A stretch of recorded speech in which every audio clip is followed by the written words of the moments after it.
Hi, this is Andrew Hall. You may call me Dr. Kennard.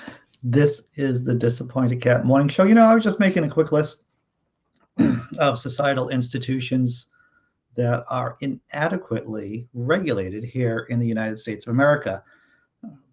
Short list. The military, the pharmaceutical industry, churches, fascism.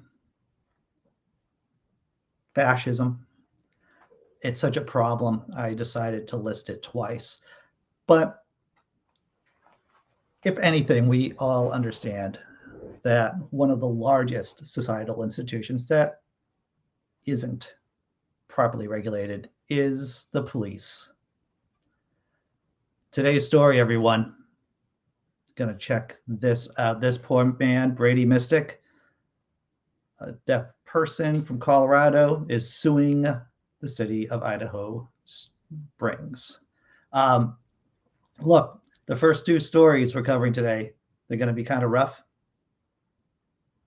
Going to end the show off with something positive, but we're going to enter the maelstrom right now. Links in the description below. A deaf man who couldn't hear police commands was tased and spent 4 months in jail. This is going to be a story that I wish it would be something like, we've never heard of anything like this before, right? Microphone. This seems oddly familiar, this story, don't you think? Microphone thinks that this is an oddly familiar story. Let's check it out. When Brady Mystic drove into the parking lot of a Colorado laundromat one day in September 2019, he thought he was about to run a routine errand, but moments after exiting his car, Mystic was blinded by lights of a parked police cruiser. Two Idaho Springs police officers began shouting commands at Mystic, who was 24 at the time. One officer threw him to the ground, and the other stunned Mystic with a taser, according to a new federal lawsuit. The officers claim Mystic resisted arrest, but the Coloradan says there was a different reason for his confused behavior when police confronted him. He could not hear them. Mystic is deaf in both ears, isn't able to lip read, and uses American Sign Language to communicate. Everyday American citizen, just trying to get his laundry done, everyone. And the cops decide, and the backstory is that they say he ran a stop sign, and that's what warranted them to tackle and tase him. Now he is suing the two officers, the city of Idaho Springs and the Clear Creek County Board of Commissioners, arguing that police violated his civil rights when they violently arrested him without warning. They went to force unreasonably fast, unreasonably harshly, rashly, without any legitimate justification for using force. How many times have we seen this story, this type of story, when the police rush to use force?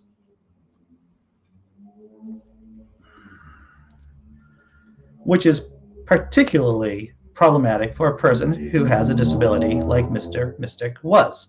Raymond Bryant, Mystic's attorney, told NPR.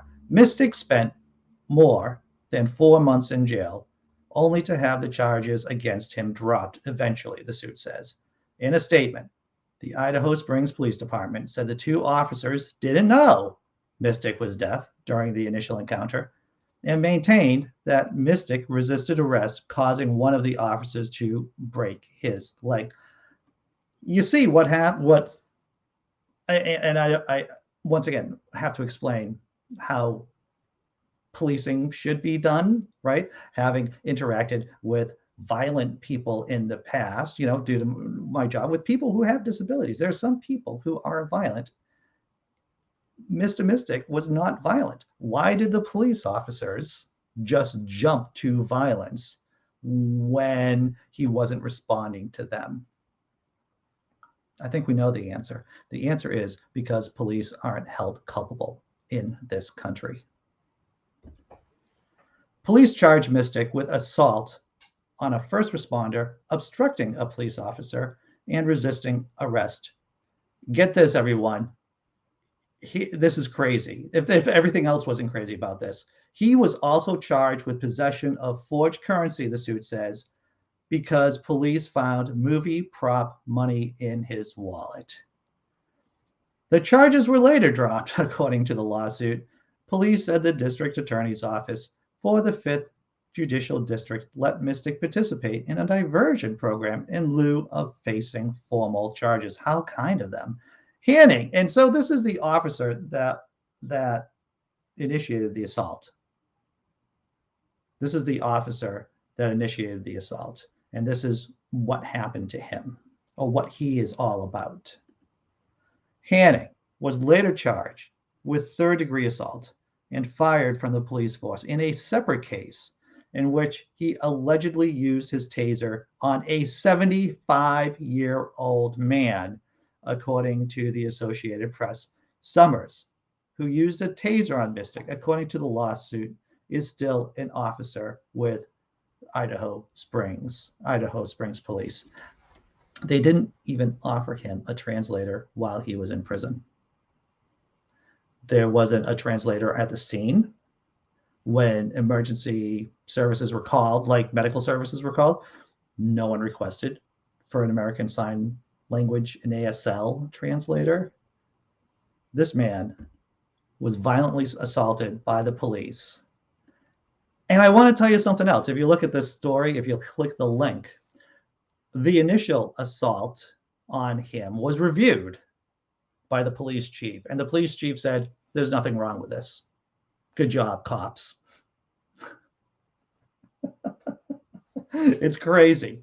I wish to my fictitious God, this was just an abnormal story here in the States, but it's not. Just too many gung-ho cops. They do not understand what protect and to serve means. They treat the population horribly. I'm going to check out the chat, everyone. Oh, happy birthday, Cryptameria. I saw that before the show started. Happy birthday. See who's around this morning. Remember Sammy Jenkins. Good morning, Sammy. And Simply Secular Dave. Wait, you want to pay cops to stand around and actually listen to people? That might be something that isn't in their job description. You would think the cops would have more training on how to assess the initial problem, right? Because when you encounter a person, especially a nonviolent person, you have a whole range of choices. Dr. Mordecai, good morning. Glad to see that you're here. Today is the Truth and Reconciliation Day in Canada. I think we need something like that here in the States. I think we need something like that. And once again, happy birthday, Cryptameria. Let's see, who else is here? David Paul. Morning, sir. Tobin, glad to see you here. Tesler. Judge, how were the officers to know he was deaf? Case dismissed. Jessi Bear says, cops are well known for their ableism. It's disgusting. Many people have hearing loss to some degree. True. True. Well, Cryptameria says, I used to carry a fake $1 million of mine. I didn't know if it was illegal. I thought it was only illegal if you tried to spend it and pass it off as real. Well, here in the States, apparently, even if you have play money, you're in trouble. You're in the trouble bubble. Well, John Hudson, yes, what you just said there. Scott Duke, glad to see that you're here this morning, Scott. And Dee Parks. All right, so a deaf guy didn't give him a translator in prison. The police chief thought, after reading through the initial assessment, the initial reports, he said, oh, that's fine. Good job, guys. And then the cop who initiated the incident, no surprise, it turns out he was a creep and a violent creep. He got booted off the course for tasing someone who was 75 years old.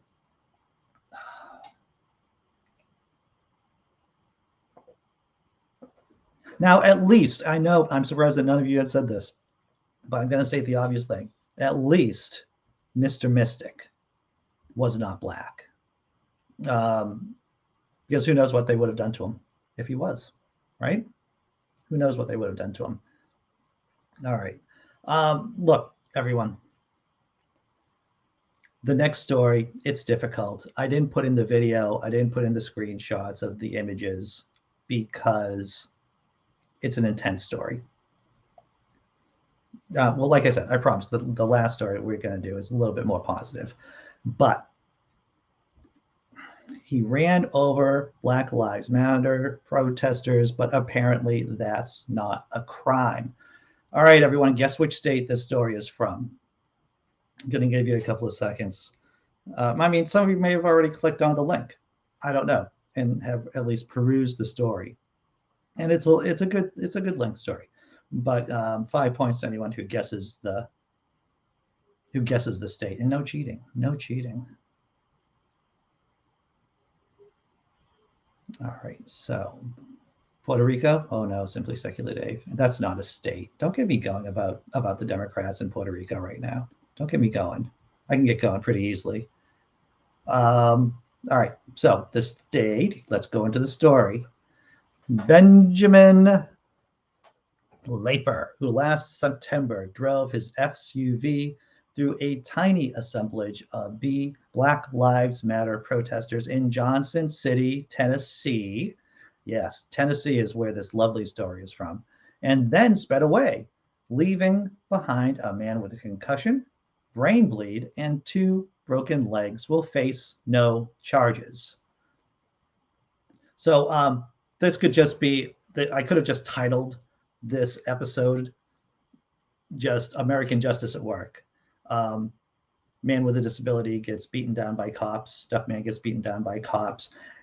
And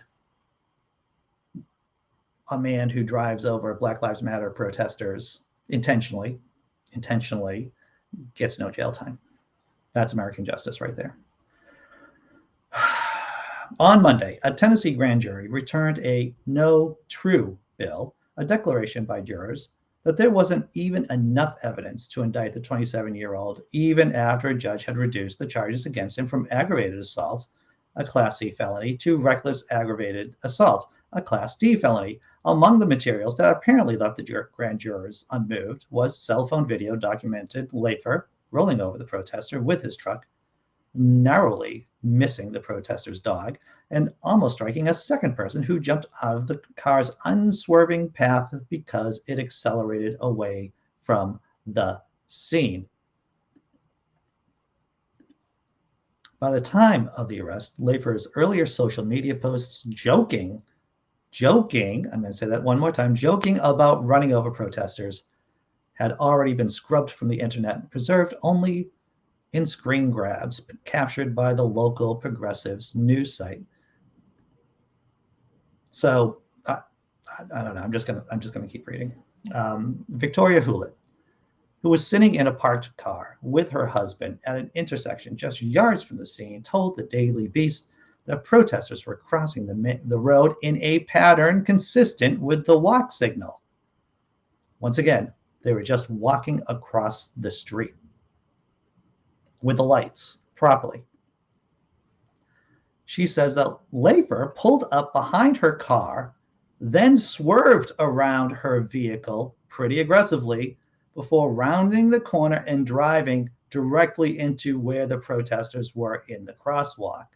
She says, and Jonathan Bowers, Leifer's primary victim, also states in a hospital bed affidavit and subsequent testimony that Leifer rolled slowly without braking into the intersection, bumped him with his truck, and then suddenly floored the vehicle, running him over and leaving him unconscious in the road. So this guy, he pulls up behind a car and then swerves around and just hits people. It just hits this, who's crossing with the lights.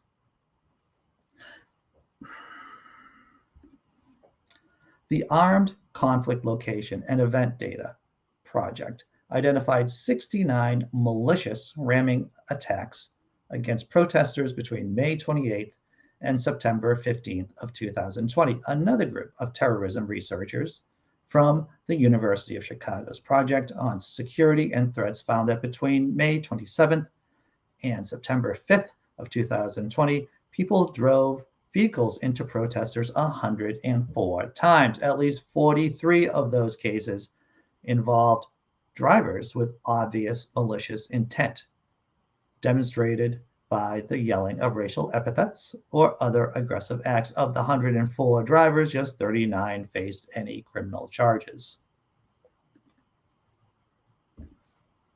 The fuel for these attacks likely came from multiple sources. Run them over had become a right-wing social media catchphrase as far back as 2015, after the Ferguson uprising, and memes about vehicular homicide against protesters, like those Lafer promoted before his accounts were deactivated, had proliferated since 2007. In 2017, Fox News ran an article headlined, "Here's a reel of cars plowing through protesters trying to block the road. Study the technique. It may prove useful in the next 4 years," the author urged. They quietly removed the piece months later, 3 days after a white nationalist at the Unite the Right rally in Charlottesville used his car to murder Heather Heyer. What was one of those institutions here in the States that weren't regulated? Fascism. Maybe I should have put that 3 times. Fascism, fascism, fascism. You have Fox News right-wing personalities promoting, what was the phrase again? Ram them, ride them down. What is it? Run them over. Promoting run them over. How are they not liable? How is Fox News not getting sued? Gonna check out the chat. 27 comments. Oh, yes. Crazy stuff indeed, Dr. Mordecai. Let's see. Checking out the chat, checking out. Tesla Ranger. Yes, video is not evidence. Well, the district attorney, right? From what I understand about grand juries, the district attorney has a lot of power in how they frame questions to grand juries. So perhaps the district attorney wasn't too interested in prosecuting the guilty party in this case. Did I miss anything in the chat? I feel like I missed something. Oregon, a lot of people. Yeah, Florida was a good. Florida is my backup state to guess whenever anything crazy goes on, David Paul, but it was Tennessee this time. And Oregon, John Hudson. Yeah, there's some crazy stuff going on in the western part of Oregon that it could have easily have happened. Tennessee, yeah. I think I caught up with everyone here in the chat. I think I did. The Raging Atheist. Hey, what's up, Rage? Glad to see that you're here this morning. Yes. So what have we covered so far today, everyone? We covered a person who was deaf, getting beaten down by cops, stuck in jail for 4 months. The police commissioner said, I don't see any problem with this. And then they eventually released him with no charges. And then a man in Tennessee intentionally runs over a Black Lives Matter protester while the protester isn't actually protesting. They're just crossing the street. The man just swerves around another car and intentionally hits this protester and drives away. And he doesn't get charged with a crime. All right. Wow. What a time if you've gotten anything from, I'm going to cleanse my palate. I'm going to do something funny. I usually do the funny thing at the end. I'm going to do something funny now so we can switch gears from these 2 horrendous stories, everyone.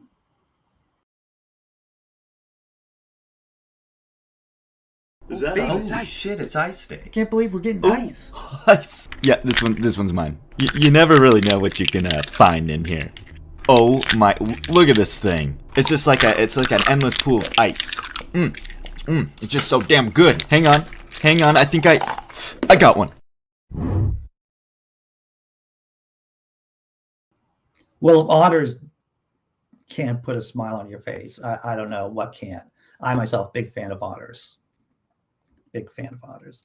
Remember, Sammy Jenkins, thank you, sir. Where do I send the Vegemite Andy to fund and reform the police? Black Lives Matter. Happy birthday, Cryptameria. Hail Satan. I do want to point out, too, in February, my buddy, Jack Maturko, Satanist extraordinaire, sent me a Facebook message saying that the Satanists are doing a Satan Con. Yes, a conference of Satan out in Arizona in February next year. I'll post more about it later on, but I thought I would mention it. That Satan Con, I guess, is going to be a real thing, and it's going to be in Arizona next year in February. Sounds like a fun time. The girlfriend and I are considering going there. We're considering. It all matters what the COVID situation is like, of course, at that point. All right. Dave, but Your Honor, I wasn't thinking about the consequences when I ran those people over. Yeah. All right. Let's do, Rage says, I haven't heard that one, but not surprised, saying that Limbaugh and Hannity of the world would have been calling for it for years. Indeed, Rage, indeed. You know, it's when you set up your fan base to do horrible things, it's no surprise when they actually do horrible things. All right. Positive story. I promised I would end today with a positive story. Have I asked you to like the video? Have I asked you to subscribe? Nope, there's no ads here. Please become a YouTube member, patron, or throw me a couple of shekels on Venmo or PayPal. Links are in the description below. Once again, thank you, Sammy, for your financial support. I appreciate it. Let's talk about Merck. Let's talk about COVID, but something positive. I'm going to share a video. And the name of this video is Merck to supply U.S. government with oral antiviral drug used to treat COVID. This does not take the place of a vaccine, of course, but it is bound to help people. Let's take a look. Hitting buttons. Very exciting, I'm sure, everyone. Meantime, Merck will supply an oral antiviral medication intended to treat mild to moderate COVID-19 to the U.S. government in a new procurement agreement. Meg Terrell joins us with the latest on that. Meg. Hey, Andrew. So this is an agreement to supply 1.7 million courses of this drug, which is called molnupiravir. It's an oral antiviral drug that Merck is developing with Ridgeback Bio. Now, it is still in phase 3 trials, and so this deal, which would be worth $1.2 billion, is only, of course, if the drug gets emergency use authorization or approval. It's currently being tested in patients who are early in the course of their disease, not yet hospitalized, and who have a risk factor for severe COVID. Some of the previous trials suggested that is the place where it could potentially benefit patients the most. Now, this is a pill for COVID that you can take twice a day early in the diagnosis. So the U.S. government would potentially pay more than $1 billion to Merck to supply these 1.7 million courses. We expect to see those data from the phase 3 trials sometime in the second half of the year and potential filing with the FDA. So we'll have to see what those data look like, but a signal from the U.S. government that they want this kind of drug at its hand if those data are positive. Guys, back to you. Hey, Meg, any information about potential side effects? Because if you are asking people who have a mild case of this to take this early, the big question they're going to face is, are the side effects from this worse than I would get if I think I have this mild case of COVID? Yeah, it's such an important point. So far, we don't know a whole lot about the profile, although it would need to be tolerable in order for people to decide to take it. You know, this is a similar population that we are seeing eligible for the antibody drugs for COVID. Of course, that is a much more onerous process where you have to go get an infusion, or now increasingly they're becoming available through injections. This is a pill, so it's a little bit easier to take, but you're right, you're still taking a medication. And if you're early in the course of the disease and don't know if you're going to get severe disease, that's a calculation people might make. But it's being tested for people with risk factors for severe disease, so that changes the risk-benefit analysis a little bit. Shepard Smith. Well, there you go. And the thing is about this new drug, too, I read this in an article on Yahoo News this morning, is that the drug does not target the spike protein. There's another way that the antiviral attacks COVID. So that being said, it looks like this particular drug will be effective against other variants, will be effective against variants, present day variants and variants in the future. Positive news. Did I mention that there's an after party after show?